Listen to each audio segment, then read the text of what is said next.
Hey everyone, I'm Mr. A, and today we're going to talk about geometric sequences and series. Now, sequences and series are two different things, but they're closely related. A sequence is just exactly what it sounds like. We have a bunch of terms, these are numbers, and they're just in an order. So the first term, comma, the second term, this can go on for as long as we want. A series is what we get when we add the successive terms of a sequence. So here we have the first four terms of this sequence over here, and this would be the series where we're adding up those terms. In both of these, the three dots indicate that we're going to continue following whatever pattern we have up until that point. What makes this a geometric sequence is that the way you get from one term to the next is by multiplying by a number. That number we call R, or the common ratio. And in a geometric sequence, that common ratio is the same for each pair of terms. So a sub 1 times r would get you a sub 2, a sub 2 times r would get you a sub 3, a sub 3 times r would get you a sub 4, and so on. That means we can write a sub 2 as a sub 1 times r, a sub 3 as a sub 1 times r squared,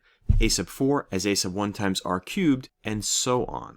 When we speak about the general term of a geometric sequence, we're talking about how to write down the a sub nth term. That is to say, the nth term in that sequence. And if you think about the pattern from the previous page, you see that it's always a sub 1 times r to the 1 less power. And in fact, that pattern continues here because we can even write a sub 1 as a sub 1 times r to the 0 power. So you can see we have the 0, 1, 2, 3 power, and that pattern goes all the way back to the first term. So the general term of a geometric sequence is a sub n is equal to a sub 1 times r to the n minus 1. In other words, as long as I know what the first term is, and I know what the common ratio r is, then I can figure out any specific term in the sequence. If we take a look at a sequence like this, we can first ask, is this a geometric sequence? In order to figure that out, we would look at a pair of terms, like 81 and 27 here. If we divide 27 by 81, we get 1/3. That's the ratio between those two. If I take another pair, say 9 and 3, 3 divided by 9 is 1/3, and so we get that same common ratio of 1/3. So yes, this is a geometric sequence, and the ratio of this sequence is 1/3. That means that the general term for the sequence will be a sub n equals 81, that's the first term, times 1/3 the common ratio to the n minus 1. So if we're given a sequence and we're asked to find the 9th term, we would first ask ourselves, what type of a sequence is this? Well, 8 divided by 2 is 4, divided by 2 is 2, divided by 2 is 1, so this is a geometric sequence with the ratio being 1/2. In other words, we're dividing by 2 each time, which is multiplying by 1/2. Sorry, I just scratched the Velcro. It's okay. The 9th term in the sequence, a sub 9, would be 8 times 1/2 to the 8th power, which is 8 times 1/256, which is 1/32. We can also ask, is 1/4 one of the terms in the sequence? Is 1/3 one of the terms in the sequence? If 1/4 is going to be in the sequence, then it has to be equal to 8 times 1/2 to some power n, which means that 1/32, if I divide both sides by 8, would have to equal to 1/2 to the n. These denominators have to be the same, which means that 32 is 2 to the n, and n would be 5. In other words, yes, 1/4 is in the sequence, it's the 5th term. In order for 1/3 to be in the sequence, it would have to be equal to 8 times 1/2 to some power n, which means that 1/24 would have to be equal to 1/2 to the n, which means 24 has to be equal to 2 raised to some integer power. But there's no integer power of 2 that will yield 24, which means 1/3 is not in this sequence. Remember, this needs to be an integer power because that n is the number of times we've multiplied by this common ratio. Say that I have a geometric sequence and the first three terms are k minus 1, k plus 1, and 4k plus 1. How could we solve for k here? Since it's a geometric sequence, we know that the ratio of successive terms has to be constant. In other words, if I take k plus 1 and divide that by k minus 1, that has to be equal to the same ratio as 4k plus 1 divided by k plus 1. Cross multiplying, I get k squared plus 2k plus 1 equals 4k squared minus 3k minus 1, which gives me the quadratic 3k squared minus 5k minus 2 equals 0. We can factor that into 3k plus 1 times k minus 2, which yields 2 values for k. Now, it's important to point out that both of these values give me a geometric sequence. If k is negative 1/3, then I get negative 4/3, 2/3, and negative 1/3 as the first three terms. That's just plugging in here. That would be a common ratio of negative 1/2. If, on the other hand, k is 2, then I get the first three terms of 1, 3, and 9, and my common ratio is 3. So both of these are potential geometric sequences, but since the question asked us for a positive geometric sequence, k is going to be 2 for us. The second part of this question asks us to determine the 11th term of the sequence. To do that, we simply calculate a sub 11 to be a sub 1 times r to the 10th. Since a sub 1 is 1, and r is 3, that would be 1 times 3 to the 10th, which is 59,049. If, by the way, we wanted to calculate the 11th term of this other sequence, the negative one, a sub 11 would be negative 4/3 times negative a half to the 10th, which works out to negative 1 over 768. This problem is asking us to find the general term of a geometric sequence given two of the specific elements. If we're given the second and the fifth element of the sequence, what we know is that to get from the second to the third element, we would have to multiply by r. And to get from the third to the fourth and the fourth to the fifth, we would have to again multiply by r. Which means we can use this picture to set up the following equation. Negative 6 times r cubed is equal to 162, which means r cubed is equal to negative 27. R is the cube root then of negative 27, giving us a value of negative 3 for our common ratio. Once we know the common ratio, all we need to know is the first term. In order to do that, we can run this backwards. If multiplying by the common ratio moves me forwards, then I can divide by the common ratio to move backwards. In other words, u sub 1 has to be equal to u sub 2 divided by the common ratio r. And so we get u sub 1 equal to 2. Now that we know the first term in the sequence and the common ratio, we can write the general term easily. U sub n is equal to 2 times negative 3 to the n minus 1. Remember, it's always one less multiples of the ratio than the term you're looking for. We need this to be raised to the 0 power, so it becomes 1 and we're left with the first term when we plug 1 in. Here's where things get really interesting. If we want to find the partial sum of a geometric sequence, that is to say the sum of the first n terms. So S sub n, the sum of the first n terms, would be a sub 1 plus a sub 1 times r, plus a sub 1 times r squared, plus a bunch of other terms, and then the last three would be a sub 1 times r to the n minus 3, then n minus 2, then n minus 1. Think about why those have to be the last three terms. The nth term, remember, would be a sub 1 times r to the n minus 1. One term before that would be one less of those r's being multiplied. So that would be n minus 2 r's, and then one term before that, n minus 3. So these are the first n terms, a sub 1 through a sub 1 times r to the n minus 1.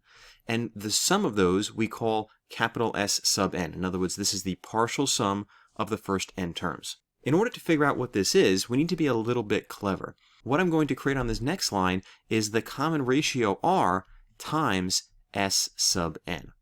So I'm going to take this entire thing, the whole first n terms, and multiply every one of them by r. When I do this, it has the effect of shifting each one of these terms to the next term in the sequence. If you think about it, that should make sense, because the way we get to the next term in a geometric series, in a geometric sequence, is by multiplying by the common ratio. So when we multiply a sub 1 times r, it becomes a sub 1 times r. I've lined that up underneath here because I want you to see that these are all going to pair up. Likewise, a sub 1 r times r becomes a sub 1 times r squared. So these are a pair, these are a pair, all of these are going to pair up, including these last three, but then we'll have a new term on the end here. This term is what we get from a sub 1 times r to the n minus 1 times this r. Now this term has no match over here, and this first term has no partner down here in the second one. Now it's not at all obvious why doing that would have helped us, but here's what happens. Because all of these terms in the middle are the same, if we subtract these two, that is to say if we calculate S sub n minus r times S sub n, then all of these terms in the middle will cancel out, and we'll simply get a sub 1 minus a sub 1 times r to the n. That's pretty cool, right? Think about what just happened. We don't know what n is. N could be 1,000, 1,000,000, could be 7. But whatever n is, all the terms in the middle do not matter at all. All we need to know is the first term and the last term here. This term has an S sub n, so does this term, so we can factor out an S sub n. We get S sub n times 1 minus r on the left-hand side here. And then to solve for S sub n, we'll simply divide both sides by 1 minus r. And that is the general formula for the partial sum of a geometric sequence. Let's apply that to find the sum of the first 15 terms of this sequence. Since 2 times 3 is 6, times 3 is 18, times 3 is 54, this is a geometric sequence with a common ratio of r equal to 3. We simply need to plug into the formula we derived on the previous page. Plugging into that formula, we have that S sub 15 is 2 minus 2 times 3 to the 15th, divided by 1 minus 3. That gives us a sum of 14,348,906. Now that's a pretty big number, and that's only the first 15 terms. What if I were to sum the first 50 terms, or 100 terms, or 1,000,000 terms. This number is going to get bigger and bigger, right? If I were to ask what the sum of all of the terms of the sequence are, that is to say, if I keep going forever, if I do this dot, dot, dot, and I just keep adding and adding and adding, the sum is going to blow up to infinity. That should make sense, and it's actually why we don't generally ask that question. Geometric series are interesting, though. Clearly, this series is going to go to infinity. If I keep adding terms, this number is going to get bigger and bigger and bigger. Let's consider a slightly different sequence. What would happen if I summed these terms up forever? A half, plus a quarter, plus an eighth, plus a 16th, plus a 32, plus, forever and ever. So I never stop summing these terms. Hopefully you can see this is a geometric sequence, and the ratio is simply 1 over 2, right? 1/2 times a half is a quarter, times a half is an eighth, times a half is a 16th, and so on. Well, is this going to equal infinity if I go on forever? Is this going to get bigger and bigger and bigger? Intuition says it will, and that's a pretty good intuition, but as often is the case in mathematics, our intuition proves to be wrong. Before I show you why this is wrong, let me just show you a picture. If I were to ask you what fraction of this picture is red, what number comes to mind? If you're like most people, when you look at this picture, you would estimate that about 1/3 of the picture is red. There are 3 large triangles down here, one of them is red. There are 3 slightly smaller triangles here, one of them is red. And then again, 3, 1 is red, 3, 1 is red. At the top, I wasn't able to make a smaller triangle, but if you imagine this continues on forever, if your intuition is to say that 1/3 of this picture is red, you're correct. But that says something really interesting about geometric sequences and series. Here's a simpler version. How much of this picture is red? You would agree 1/4? What about now? So the original quarter is still there, but then we've added a red triangle here, and this triangle is exactly 1/4 of that top quarter of the original triangle. So we have the first quarter, but then we have 1/4 of one of those quarters. In other words, that's 1/16, right? What about the next piece? Well, that's a quarter of this quarter of the quarter triangle, which is 1/64. And when we add the next triangle, that's 1/256th. And the next one is 1/1024th, and so on and so on. So what we're saying is that if we take a quarter, and then we add a 16th, and then we add a 64th, and a 256th, and a 1024th, and so on, and if we keep doing that forever, we get 1/3. That is a really interesting result. It seems obvious in this picture that 1/3 of it is red, but if you believe that, then you're saying that these fractions all add up to 1/3 if we go forever. They do not add up to infinity. They'll never get bigger than 1/3, and in fact, they'll get infinitely close to 1/3. Let's try to figure out mathematically what's going on here to make some sense out of this. If we wanted to sum an infinite geometric series, it would have to still abide by the rules of our partial sum. It's just that the n we're going to let go to infinity here. We'll let n get bigger and bigger and bigger forever. So this formula still has to work, but somehow it has to explain arriving at a single number and not going to infinity. And that has to do with this term right here. So let's think about what the graph of r to the m would look like. Here's a graph of the function r to the x. Notice it crosses the y-axis at 1, and it goes up pretty quickly. But what happens if r dips below 1? Now we get a graph that starts at 1, but curves down towards the x-axis. The key takeaway from this is that if r is small, which is to say a number between 0 and 1, then as we raise it to higher and higher powers, it's going to get closer and closer to 0. That means when we multiply r to the n by a sub 1, this entire term is going to get closer and closer to 0. If we go to infinity, that is, if we let this n get really, really large, as n goes to infinity, s sub n gets closer and closer to being just a sub 1 over 1 minus r. This term gets closer and closer to 0, so subtracting it matters less and less to the outcome of this equation, which means that if we go all the way to infinity, s becomes a sub 1 over 1 minus r. This is the formula for an infinite sum of a geometric series. Now that's really cool because an infinite sum doesn't even feel like it should be possible. If you keep adding things forever and ever, you should be able to get as big as you want. But it turns out that if the things you're adding get small fast enough, then we do get an answer to this question. Back to that picture where we had 1/4 plus a 16th plus a 64th and so on and so on. The general term of the sequence here is s sub n equals 1/4 times 1/4 to the n minus 1, which means we have the infinite sum equal to 1/4 over 1 minus a quarter, which is 1/4 over 3/4, which is 1/4 times 4/3, which is 1/3. The algebra agrees with our geometric prediction here. If we add up all these red triangles, we get exactly 1/3 of the picture. Algebraically, what that means is that if we add up all of these terms, we get 1/3.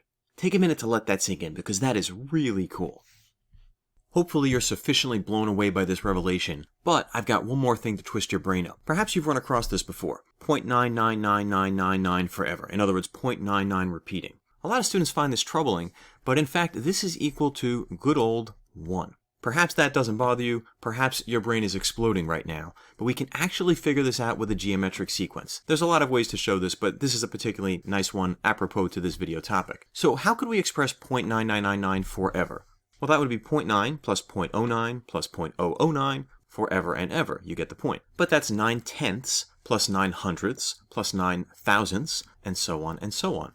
Well, this is a geometric series, isn't it? The first term is 9/10ths, and what am I multiplying by each time to get to the next term? Well, I'm multiplying by 1/10, aren't I?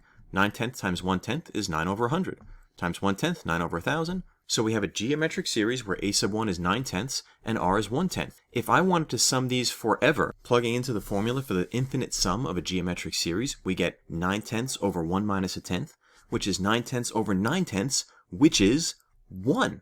0.999 forever is literally the same as the number 1. Now, as much as I'd love to end the video on that high note, there is one more thing I want to show you, and that is something called sigma notation. Sigma is a Greek letter. It looks like this. You've probably seen it. And in mathematics, we use sigma to represent summation. When you see sigma in mathematics, it typically has a variable with a number at the bottom and a number at the top. Then in front of that is an expression involving that variable. So here's what this means. This is telling us to sum up, that's the sigma part, the summation of all of the terms to n, where n equals 1, and n goes all the way up to 5. Now n is understood to be integer values, so n is going to be 1, then 2, then 3, then 4, then 5, and when you reach 5 you stop. So this summation is 2 times 1, which is 2, plus 2 times 2, which is 4, plus 2 times 3, 6, plus 2 times 4, 8, plus 2 times 5, 10. And they add up to 30. This one was an arithmetic sequence just for an example, but here's what it would look like with a geometric sequence. So we're being told to evaluate this expression, so sigma from n equals 1 to 23 of 4 times 2/3 to the n minus 1. So let's just think about what this would be. Well, when n is 1, n minus 1 is 0, so this whole thing is 1, we just get 4. Plus, when n is 2, n minus 1 is 1, so we get 1 power of 2/3. In other words, we get 4 times 2/3. And I'll go one more round here. The next term is going to be n equals 3, so we have 3 minus 1, which is 2, which would give us 4 times 2/3 squared.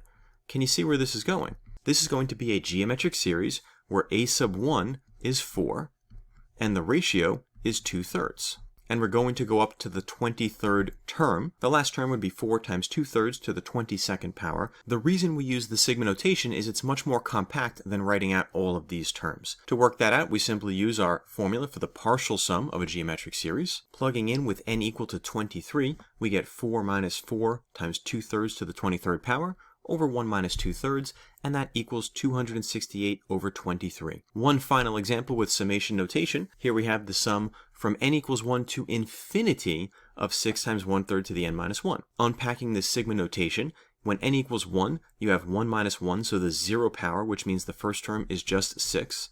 And then when n equals 2, you have the first power, so the second term would be 6 times 1/3. When n equals 3, the power is 2, so you get 6 times 1/3 to the second power, and so on forever. This is a more compact way to write the infinite series where a sub 1 is 6 and r is 1/3. All we need to do is plug into the formula for the infinite sum of a geometric series, and we get 6 over 1 minus a third, which is 6 over 2/3, which is 6 times 3 halves, or 9. In other words, these terms, if we go all the way out to infinity, they simply add up to 9. To me, that is a truly outstanding piece of mathematics, that we can add up numbers forever and never get past a certain number. We're never going to get past a third no matter how many of these triangles we add. In that last example, we're never going to get past 9. That is astounding, but that's mathematics. If you enjoyed this video, please give it a like, subscribe to my channel, feel free to leave a comment below, and as always, have a great day.